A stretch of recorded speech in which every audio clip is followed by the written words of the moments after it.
Hey, we're going to keep this conversation going. We have two dynamic leaders. We have Governor of Ohio, John Kasich, and Senator from Florida, Marco Rubio. Please join us in welcoming these guys. Woo. Thank you very much. Hey, brother. Thanks. Fun to have a seat. That's fun. So we've been having this conversation, and what I think people ought to get out of this is conservatives are bringing their game, their A game, to fighting poverty, to restoring opportunity. We're trying to show how if you apply the principles that we know, that we believe, that created this country, to this seemingly intractable problem, to this inflexible mantra of a status quo and the war on poverty, and you apply our principles, we can make breakthroughs. And that's what's exciting about this, is because now you've got two parties in this game competing for ideas on how to fix this thing. This thing being, how do we restore the American idea that everybody in this country can make it? And how do we treat these problems at the root causes so we can break the cycle of poverty? And the two of you have taken a lot of leadership role in this. Marco, you've been working on this in the Senate. John, you've been not just talking the talk, you've been walking the walk. So, John, let's just start this off. I know this is something you care deeply about. I used to serve on the Budget Committee with John Kasich when he was chairman, which means I used to work for John Kasich. Oh. And we go back a long ways. I know this has been deep in your heart for a long time. What have you done in Ohio that has made a difference? And how do we translate that? Well, the list is long, Paul. I mean, first of all, we're up 385,000 jobs, and that helps. But I think the other message is, it's what Jack always talked about. I used to serve with Jack and had a great time with him, is that you have to have an attitude that everybody should have an opportunity to rise. So, let's just take a couple issues. Criminal justice reform, which we've enacted. We give judges more discretion now based on what a person did. Let's talk about banning the box. So you were a felon when Explain the box. Yeah. You were a nonviolent felon. You go in to apply for a job in the state, and there's a box there that says, check if you were a felon. You check it. We say, oh, thanks for coming in. We take your application, and we throw it in the trash. Well, now, we'll find out that you were a felon, but it would be the second or third interview when you could explain exactly where you were. And then collateral sanctions, where if you had in fact committed a crime, but you've been rehabilitated, we give you a way back so you can get a job in a lot of these professions where you're currently not permitted to get one. We've also enforced the laws in Ohio on set-asides, because we want minorities to go to develop entrepreneurship so they can rise. So, and give you a good example, in Cleveland, we're building a road from the downtown Cleveland to the Cleveland Clinic, and we've invited the minority community to participate in the building of that road, and we're going to do everything we can to make sure they have a piece of that action and that they have a say in where that road goes so they don't get blocked off, and they're just thrilled about that. We've reformed the public schools in Cleveland with an African-American Democrat mayor and the whole community, and now the schools are working better, and that was a big, big lift. So all these things, and there's many, many more, the programs we're doing to rehab people on drugs. We have a program in our prisons now where we have moved our addiction services into the prisons and then release those folks into the community where they're supervised, and the recidivism rate is less than 20%. That's a miracle.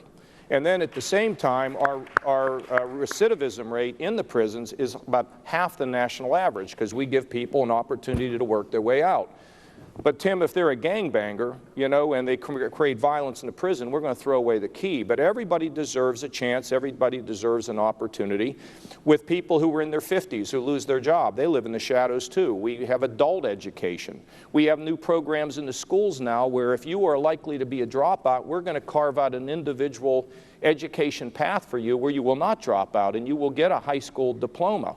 I mean, we now in the schools, we try to educate people for jobs that exist, not educate them in a vacuum. I mean, this and many, many more things. And the developmentally disabled, we're now integrating them into the workforce. We can get them out of a sheltered workshop. We can get them in a hospital setting, a grocery, a Walmart, or whatever, where they can perform, where they can feel that their life has meaning, and their parents love this. I mean, the list goes on, but it is an attitude of economic growth, and then when you're growing, everybody has to feel as though they have a chance to rise. You know, and a rising tide does lift all boats. Welfare reform, you go into a welfare office, you got more caseworkers than you have if you're in a hospital. And what we've done is we've narrowed the caseworker to one. We've invited businesses into the welfare office so that when you're getting your aid, we're also going to train you for jobs that exist, because the guy that has, or the woman that has the job is sitting next to you. Mm-hmm. So it's all an opportunity to help people to go, and we follow the motto of my mother's. It's a sin not to help people who need help, but it's equally a sin to continue to help people who need to learn how to help themselves. And that's the motto we kind of follow, and it's working. Marco, you have a tremendous life story and certainly have great respect for your parents and what they overcame. Sometimes people believe that we as Republicans don't know any poor people. And unfortunately, every time I go home, see my family, I walk into a neighborhood that is still mired in poverty. And what I hear in the neighborhoods when I go see my grandfather every week is not requests for more government assistance. It's a leg up. It's more training, more education. Yeah. Empowering the individual seems to be the solution. What's been your experience? And first of all, I think that's why it's important, and it's so good that the Republican Party has candidates running for president like John Kasich, whose father was a mailman, and my father, who was a bartender, and others who work for a living and struggled to provide for their families, running for president. Because one thing is to read about these things, another is to live them, as John has, as I have, as you have, as Paul has as well, in their lives. This is important. And let me just back up and say, John Kasich just described the things they're doing in the state. One of the things I hope we do at the federal government is find more ways to take all the money we spend on anti-poverty and turn them over to John Kasich and governors like that at the state level so that they can make a difference. Yeah, I think they probably support block granting, it sounds like, something like that. So, Marco, you have you do this Flex Fund program, and so you've taken this issue on quite a bit, and one of the things that you did was to propose taking the strings at the federal level off and getting them back to the states so that we can have what you call flex funds. That's similar to the opportunity grant that we've made proposals for. Because you saw the innovation. Tell us how the flex fund works. Tell us how that what it would do is it would works. take federal anti-poverty money and turn it over to states and local communities. The innovation's never going to come from the federal government. John, you've been involved at the state and the federal level. You know that only at the state level are you going to get, at the state and local level, are you get the kind of innovations that we see described here today in Ohio and in other states across the country. By the way, Marco, when you went to college in the 70s, it's always good for a nice protest every once in a while.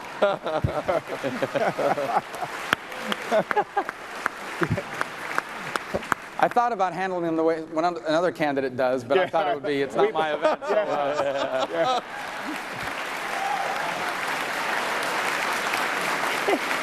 And you know what?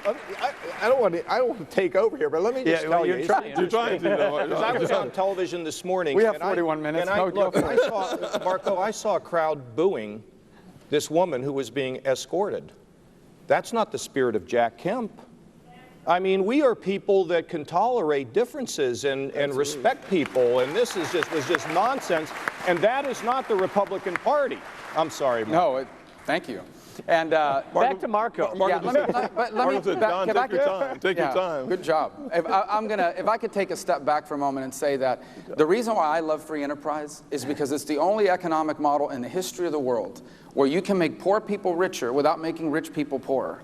In essence, it allows everyone to move ahead. Yeah, okay? I like that. Good. So in a free enterprise economy, if there is poverty, it is because there has been an impediment to allowing free enterprise to work in people's lives. And we face a lot of those impediments in the 21st century, and that's what the block granting or the Opportunity Fund that you talked about, the Flex Fund that I've talked about, is designed to eliminate. For example, if you are a child born into a broken family, in an unstable home, in a dangerous neighborhood, in substandard housing, in a school that's failing in your community, where the people on the street corners are drug dealers or not good role models, you've got 6 strikes against you. Unless something dramatic happens to shake up that dynamic, statistics say you are going to struggle to get ahead. And so we need to be focusing our assistance on breaking that model. Right. And again, I don't think you're ever going to get that from the federal government. There is no way the federal government can design innovative and creative programs in a one-size-fits-all approach that fits the entire country. So I think it behooves us to say we care about poverty, and we care so much that we are going to make the funds available to those out there who know how to make a difference at the state and local level. And I got to tell you, the difference depends on where you are in life. We have in this country the problem I just described. We have non-traditional students. And you also talked about job training. This is an important part of it. People in their 20s and 30s. Take the example of a single mother who makes $10 an hour as a receptionist, and she's raising 2 kids on her own. The only way she's ever going to get a raise You know, the only way she's ever going to get, I'm going to keep talking through this no, stuff. go for it. The only way she's ever going to get a raise is if she goes back to school and acquires a degree that pays more than what she's able to do now.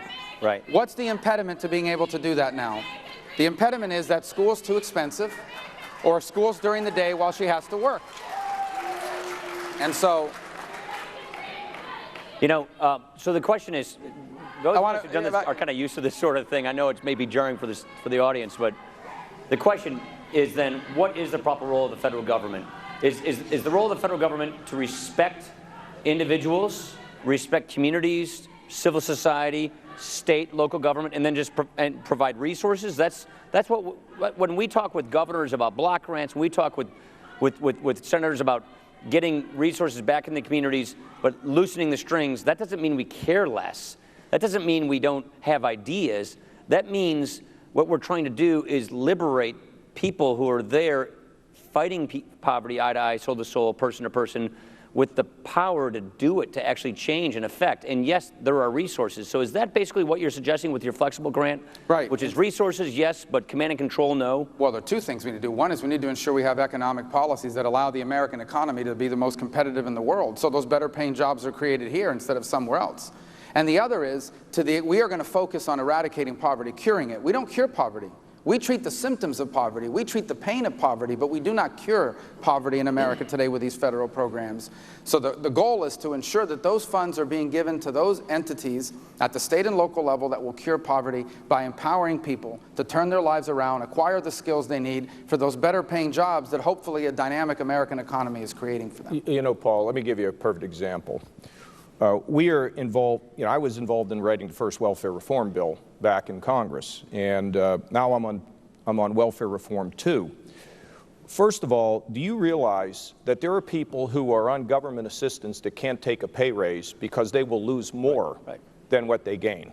So you take a woman who is offered a pay raise, and that's why we're raising our threshold to 300% of poverty, so that when a woman makes more money, she doesn't lose her child care. So we need to have a system that encourages people to work their way off. Let me give you another one. We're now saying that under the work requirement, because most people don't know, if you're on general relief, you have to work 30 hours a week if you're able-bodied. Most people don't know that. But we want to put an education opportunity in there. If you can be trained, it ought to work towards your work requirement. But we have to ask Washington to give us permission to do that.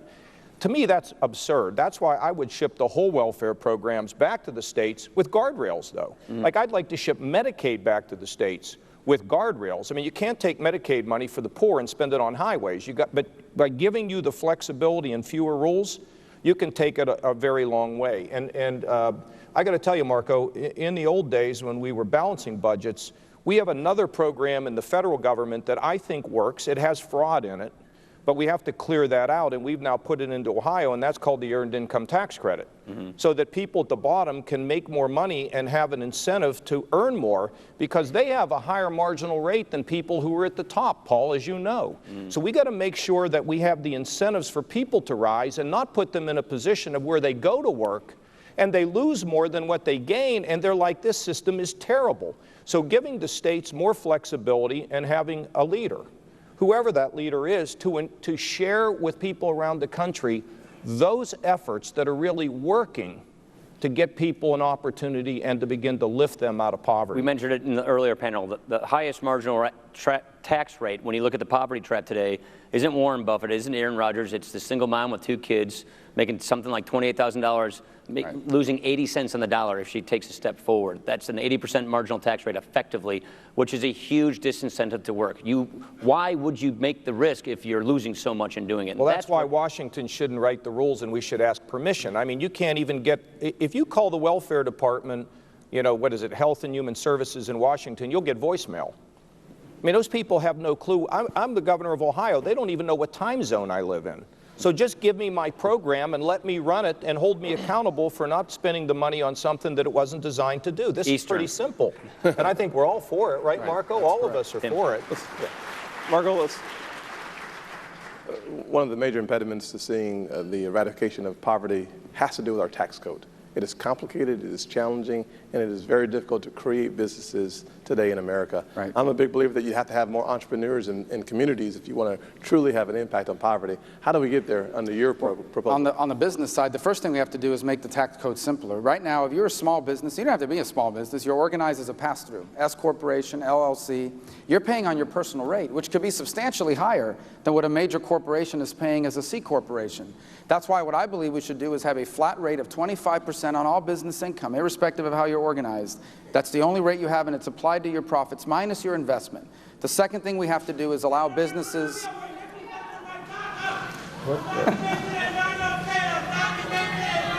I'll let them go ahead. We're going to enforce our immigration laws, guys. We're going to be...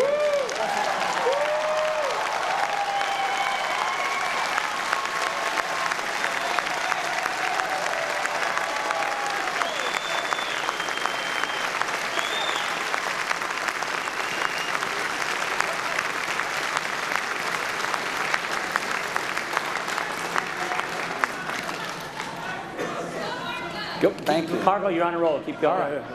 So, the second thing is you have to allow businesses to fully and immediately expense everything they invest in their business. A big business can afford to, write that off over a number of years. A small or a starting business, the ability to fully write off that expense in that given tax year is critical for their survival and be able to move forward. That will make America a more attractive place for people to invest.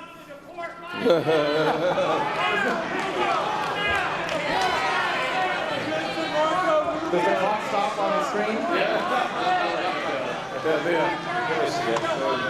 So, and then on the personal side, one of the things I've called for is an increase in the per-child tax credit. Number one, it's pro-work.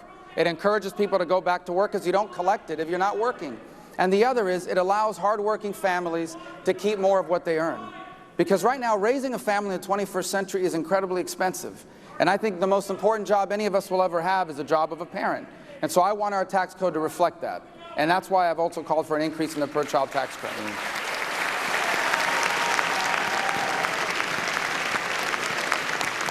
Tim, I think, first of all, if there are any more protesters out here, I think we got the point. And if do it when Kasich speaks. And if you keep, no. If you keep disrupting, you're just going to turn everybody against you. So we heard it, okay? Thank you all very much. Absolutely. Now, I think there's a couple other things. Tim, job creation is based on certainty, and Paul knows this, certainty. If you have a rickety financial system, businesses say, what's going to happen to me? If you have taxes going up, businesses are saying, oh, well, wait a minute, what's that going to mean for me? And here's another element, regulation, because regulation is what really kills a small business. Yep. I mean, we're in danger because of Dodd-Frank of losing community banks. And, we all love the show Cheers because everybody knew our name. Well, that's what you want in a local bank. You want a bank where everybody knows your name and they can take risks. And so when we overregulate, we snuff out entrepreneurship, and these small businesses are they're like a gentle orchid. If you stomp on them, you kill the opportunity at a job. And our small business people are heroes because they're the ones providing jobs for our families. That's why we need to, I believe, freeze all federal regulations, and then we need to, for a year, and then we need to review them all and get rid of the dumb ones. We do that in Ohio right now. We have a lot of dumb ones coming through. Yeah, secondly, but Paul, Congress should be voting on this stuff. I don't understand how the bureaucracy continues to put on regs. You guys got to knock it down. Well, if you want to get into that, so we found a way, teaming up with the House and the Senate, because they have this goofy rule called the filibuster over there. No offense, guys, but we found a way through the Congressional Review Act, something you and I worked on in the early days, to get around that filibuster. So we're going to have an EPA vote on the waters of the USA. We've got other votes coming up. We're going to put them on the president's desk. He'll probably veto them, but we will show where we stand and where he stands on strangulating this economy with these regulations. So regulation is critical. But, you know, we don't tax any small businesses on income taxes in Ohio. And we have to nurture our small businesses. So Marco's right on lowering that corporate rate and that personal rate. You know, Reagan was down at 28. I like the 28. You know, I think that makes sense. That helps the small businesses. And then the other element is you got to get fiscal control. Because if you don't have a rock-solid fiscal policy, businesses are like, I'm not investing. So, Tim, you know, you need all three, regulatory, tax, and fiscal policy that makes sense. And that's what's going to allow investors to be able to say, okay, I'll create another job or I'll start a business. And that's kind of the three things that I think are critical. Right. So, John, let's get it to the personal human level once more from this very important macro level. People facing poverty, there are lots of, it's not a one-size-fits-all problem set. And mental illness, drug addiction, these are two of some of the major problems that people from all backgrounds, from all walks of life are experiencing, which become an enormous barrier to upward mobility. This is something you worked on a lot as governor. Tell us what you did and what should we do on these specific issues of mental illness and drug addiction. Oh, boy, that's... And do it fairly quickly. I will. I will. I mean, they're just such... But this is a forum you like because you don't have to do it in 30 seconds. Look, on mental illness, we promised the mentally ill they would have support at the local level, and we didn't do it. It is absolutely immoral that we're locking up the bipolar and the schizophrenics. Right. So what we're doing is we now have the resources both at the community level, and our state is working on this issue and giving people treatment and also helping them to not go into prison to begin with. Secondly, on the drug addicted, I've been working on it for 6 years. We've got programs from busting drug dealers to making sure that we're able to monitor the amount of prescriptions that are being delivered from prescribers. We can trace it to our pharmacy board. We've got rehab programs, and as I mentioned earlier, I mean, treating people in the prisons and getting them out and turning them over to the community, there we have a situation where we have less than a 20% recidivism rate, which is miraculous. And then for the working poor, Marco, it makes a lot more sense to give them some sort of health care where they don't end up getting their health care in the emergency room, where we're all paying for it at a higher price because when they go, they're sicker and more expensive. So we give them an opportunity to have health care. So, you know, the working poor and the drug addicted and the mentally ill are issues. These are people who live in the shadows. And I absolutely think, as Jack Kemp did, that when we rise, everybody's got to have a shot. And you know what? That opens everybody's hearts. And it communicates a message that we're not just about numbers and economics, but we're really about people, Paul. And I know that's where your heart is. And Marco's too. Part of the foundation, honestly, of success in our country. Part of the foundation of success in the country, without any question, is making sure that kids have access to a quality education. Absolutely. And I know that we have had many conversations in the Senate about how we get there, and there's no doubt that the larger the role of the federal government, the fewer opportunities for kids throughout America. How do we reverse that? Well, first of all, I strongly believe that K-12 system belongs squarely and solely in the hands of state and local communities, that we don't need a national school board. That's right.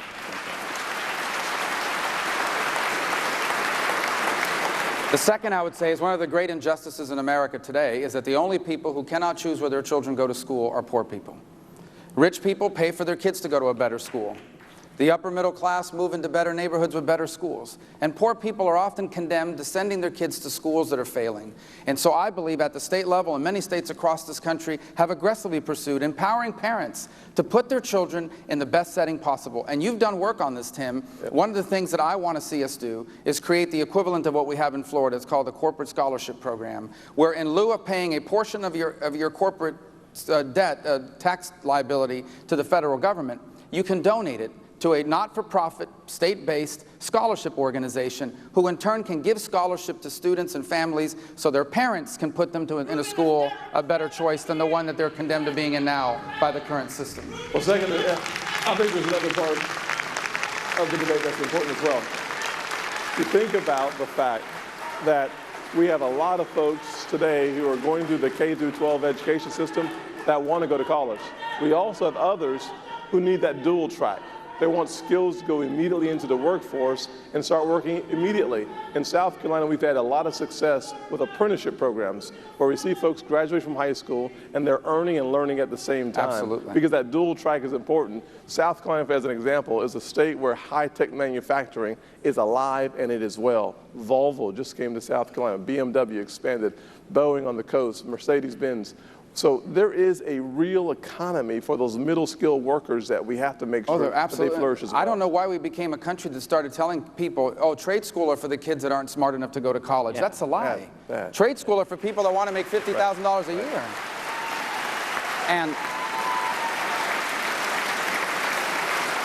And there are many local school districts in Ohio and South Carolina and Florida and others that are doing a great job of providing that. And then there are some that don't have that. So I think if you are a student and you're 15 or 16 years old and you've decided, I want to be a welder, I want to be a car technician, an airplane mechanic, and there isn't a program available for you to do it, I want us to open up Pell Grant so that you can use it even before you graduate high school. You can use it to go to high school in the morning and then the local community college in the afternoon and acquire a skill. And when you graduate, you're not just getting a high school diploma. You are certified to work as a welder, a plumber, a pipe fitter.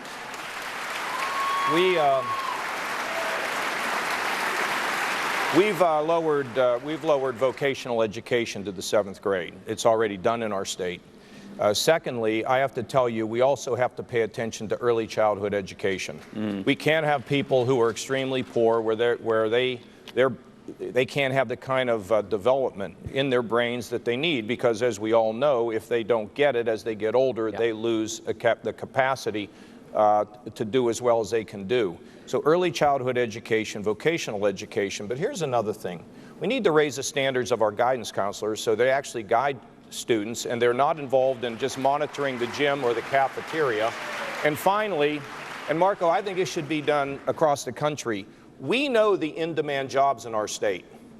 And what we need is we need to make sure that we are training and educating people K through 12 for the jobs that exist. Right. And you know, in the old days, you could get a high school education, and if you didn't do very well, you could get a job in a steel mill or a chemical plant or something and make $70 or $60 or $50,000 and support your family. Those jobs don't exist. So the K through 12 system is going to have to produce students who have the skills for the 21st century jobs. Now that's not something that federal government ought to do, but it's something that every school district needs to do. And in addition to all of that, we've now unleashed a mentoring program. If you are a business and you involve a faith-based or a value-based organization and you agree to take over a school from the standpoint of mentoring a child, we will give you a 3-for-1 match. Now why does that matter? In the Cincinnati Public Schools, they have a 63% graduation rate. And in a school district where the businesses have gone in and mentoring, they have a 97% graduation rate. Mentoring and encouraging children of all income levels is absolutely critical. Three principles that we as conservatives think about, talk about, and act on that are sorely needed here. Number one, federalism, the Constitution. Devolve power back to the states and localities so that government closest to the people can govern best. And that's something that we're talking about here clearly with what you're talking about in Ohio and with your flex grant. Second one is customize. Individual persons have individual different problems, so customize aid and support to meet their particular need. A liberal, progressive, collectivist philosophy can't accept that. It doesn't comport. It's contrary to that view. But the third one that we talk about quite a bit, and we practice this in our economic philosophy, but in our social philosophy, is how do we measure outcomes? How do we rewire the entire system from an input-based, effort measurement system? How much money are we spending? How many programs are we creating? Inputs to focus on results. And one of the things that I think we've learned is as I travel the country, and many people have done this, is you also have to break up these local government monopolies. A lot of states, you go to collect some welfare benefit at the county welfare agency, and that's the only game in town. But if you go to, say, Catholic Charities or Lutheran Social Services, or you go to the City of Hope, House of Help in Anacostia, in Washington, D.C., or if you look at America Works in Milwaukee, a for-profit institution, they're in the business of actually providing this holistic support that's customizing it, and they're competing based on results with that local county welfare agency. They're competing. So the breaking up the provision of services so that it's competitive, and so that if you succeed in providing these services by having better outcomes and better results, getting people out of poverty, tracking them, then you'll do even more. And if you don't, if you're not good, if the county welfare agency just is rubber stamping people through the system, then they go out of business. How do we apply that principle to this space? Well, what we've done is we've taken our welfare operation and put it in with our job training into one. We're moving them all into one facility, so that when you are dependent, and look, some people, as you know, Tim, they need to get up to a benchmark. I mean, there are people that really do not know how to set an alarm, show up for work. We got to get them to a benchmark to where they can then perform. And then what we want to do is to make sure we combine both the assistance with the requirement, the tough requirement that you have to come and get trained. If you're able-bodied, we're not going to put up with this if you just want to walk away. So this is an amazing and a very comprehensive reform in the state. It's funny, we're making good progress on it, but some of the welfare departments don't want to do it. And I'm telling them, look, if you don't want to do it, I'll just turn around and privatize it. I mean, or I'll turn it over to another county, which really gets their attention. But the idea that we get people who need skills, help skills out, help skills grow. That's, to me, the best way you can do it. Paul, and your idea of any idea is acceptable in the 21st century. At the core of your question are 2 points. The first principle is this idea we reached in this country where the more money you spend on, that's evidence that you care about it, because you spend more money on it and more money on it. The purpose here is not to spend more money, although it may take more money. The purpose is, what is it doing? Is it actually solving the underlying problem, which goes back to the point that I made about our safety net program. Our safety net in America today does not cure poverty. It treats the pain of poverty, the symptoms of poverty, but it does not cure it. The only cure for poverty is a good paying job. And we need to have programs that allow people to acquire the skills and the opportunity they need for that better paying job. And the second point is, the answer doesn't always lie in a government agency. And I think that's what John was talking about, opening up these funds and these programs for competition, for innovative programs that can provide solutions to the particular problem. Look, this is a huge impediment in higher education. Today, you can only get a 4-year degree from an accredited college, accredited by only one of 6 accrediting boards in America. Meanwhile, we have dozens of high-quality learning programs that you can learn in a self-directed way. You can get credit for what you've learned through work experience, military experience, life experience, self-directed online coursework. You should be allowed to package all of that learning into basically the equivalent of a degree or a certificate program. And what's standing in the way of it is an outdated and outmoded accrediting model. Yeah, so this is our challenge. This is what I see as the fight that is coming, because we're going to engage with our principles and offer better ideas for the way forward in cracking the code, actually tackling the root cause of poverty, winning the war on poverty. We're going to have to confront all of these monopolies, all of these status quo monopolies. That, as Bob says, it's the poverty industrial complex, it's the accreditation. So what do you think, Marco, is the key to taking on these monopolies, decentralizing power, and injecting competition for results so that we actually can crack this code? Well, I think it begins by convincing people that you actually care about what they're going through. Because what the other side is going to say is the Republicans, the conservatives, they're just looking to gut the anti-poverty programs. They don't want to fund our particular government agency the way it's been funded traditionally. That means they don't care about people like you. And that's why the work you've done, and you've done, Tim, and you've done, John, and this we're doing here today is so critical. If you don't talk about what people are going through, they don't think you care about people like them. So it begins with acknowledging that we do have a problem in America, that there are people that are being left behind, and that we want to fix that problem, because we can't be the great country we are destined to continue to be if we don't solve that problem of a significant percentage of the American family is being left behind. But the reason why we are changing it is because what we're doing now doesn't work. That's right. It isn't working. What we are doing now is what's leaving people behind. What we're doing now is what's trapping people. What we're doing now is what's condemning a 7-year-old child to not be able to break the cycle of poverty they inherited from their parents and from their grandparents, because they are condemned to failing schools, because all the underlying issues in their lives are not being addressed, but oftentimes by government monopolies that only care about existing for the purpose of themselves, for existing and perpetuating the current status quo. So it won't be easy. Anytime you take on an established status quo government program or anything for that matter, it is a hard fight, but it is a fight we must have, because America is special, because it is a nation where everyone can go as far as their talent and their work will take them. If we lose that, we stop being a special country. You know, I got to tell you, Paul, that this is very interesting. I think, Marco, you're right. You have to establish the credibility. So all the efforts that we've made, not just to grow the economy, but to make sure that people don't get left behind. So I was unveiling my tax cut plan in my last budget. You know where I did it? At an annual meeting of the community action agencies. Now, community action agencies are not normally a place where typically Republicans go to announce tax cuts. But what I told them is, I've helped you, but you got to understand, we got to create jobs. So I got a tax cut plan that I believe will improve the economy and will create jobs, and I expect you to support it. And they did. And they did. So I think that when you have results and you show people that you care, people are willing to change. They're willing to make changes. Now, the bureaucracy is another deal, and sometimes you just got to take them on, and you got to disenfranchise them. Give them a chance, but if they don't want to change, you know, then you don't have any choice. This is really where the war heads, in my opinion. There has to be a philosophical discussion about where we are as a country and how we get to the next level of opportunities in this nation. Too many people today believe that the federal government or the government is the first place you go when you're in need and not the last place to go. And we have these major debates about what should the minimum wage be.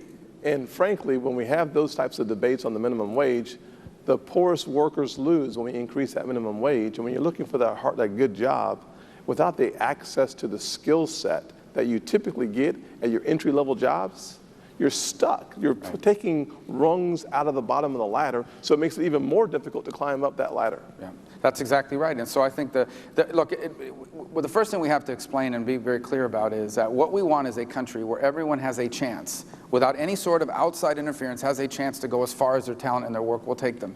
The impediments that people face to that are different, and we've got to address those different issues. One of them is skills. You talked about the minimum wage for a moment. In this era of automation, the minimum wage is a threat to jobs, because if you make a person more expensive than a machine, you're only going to accelerate automation. In the fast food industry, most of the national fast food chains will be fully automated at some point. You're only going to make that happen faster.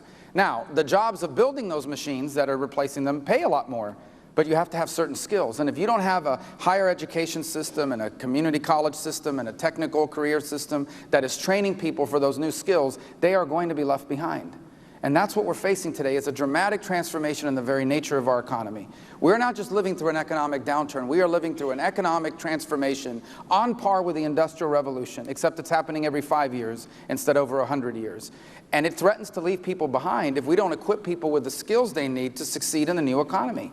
And we are a country that has a retirement system designed in the 30s, higher education designed in the 50s, poverty programs designed in the 60s, energy policies from the 70s, and nothing looks like it did 5 years ago. We have an outdated government and a big government left, that is more interested in protecting the status quo than in modernizing our policies to address the challenges of the 21st century. That's a huge issue in this campaign.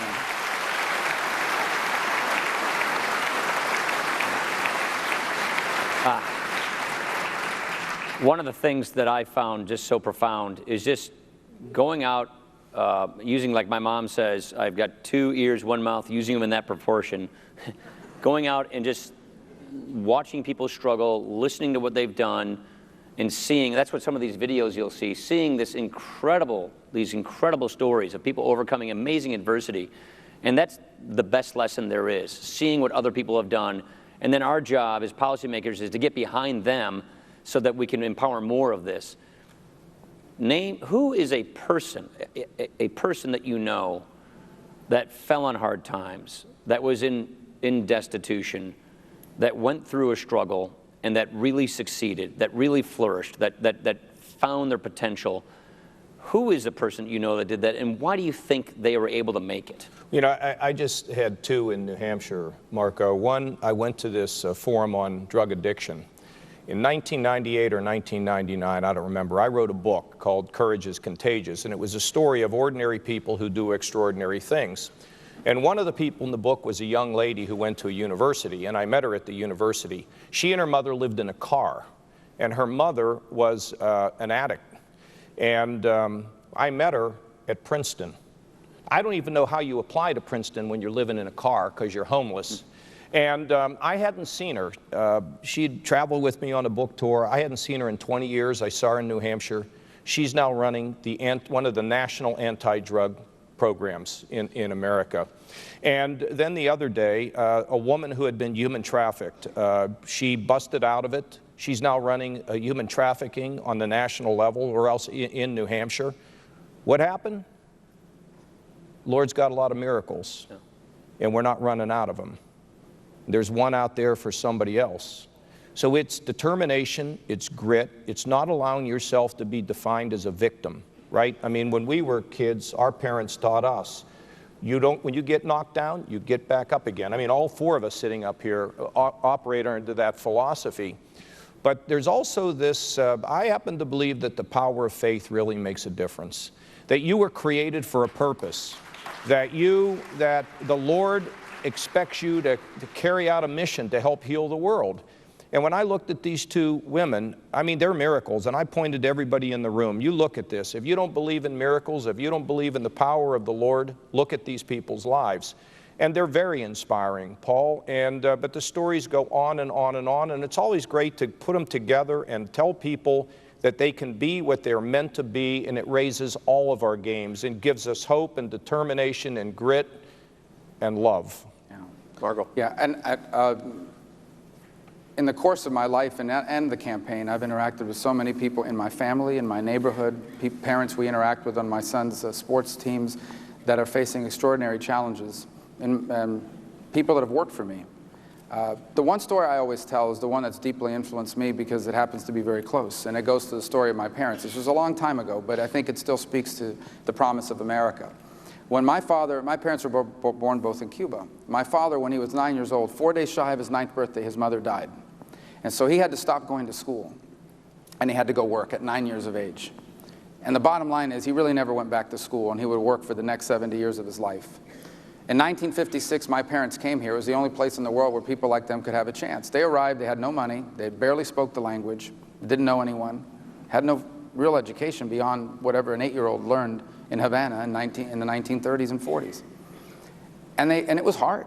This was not an instant success for them. They struggled to find a job that they could do. My father in particular struggled. They would take any job they could find, but they just persevered. And let me tell you what happened less than 10 years later.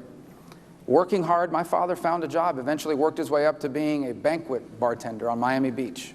My mother was a cashier at a hotel, a stock clerk at Kmart, a maid at a hotel in Las Vegas. And my parents were never rich. They were never famous. You never would have heard about them had I not run for office and told their story. But my parents were successful because working as a bartender and a maid, just a few decades removed from that very difficult circumstance, they owned a home in a safe and stable neighborhood. They both retired with dignity and security, and they left all 4 of their children better off than themselves. And the thing I love about this country is, number one, this is the only place in the world where they ever could have done that. And number two, it is the story of millions of people, including people sitting here today and people up on the stage right now. We are all a generation or two removed from that story. And that's what makes us different, and that's what makes us special. And that's what's at risk of, we're at risk of losing. And if we ever lose that, we stop being an exceptional country. We've all experienced that.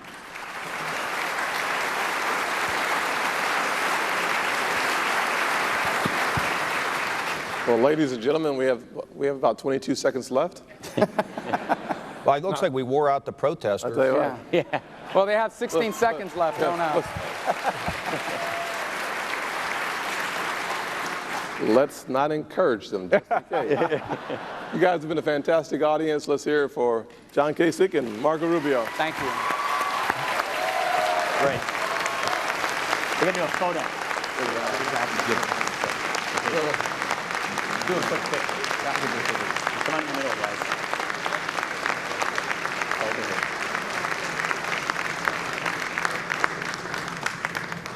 Good. Got it? All right. That's enough. Thanks, guys. Thanks, guys. Thank you.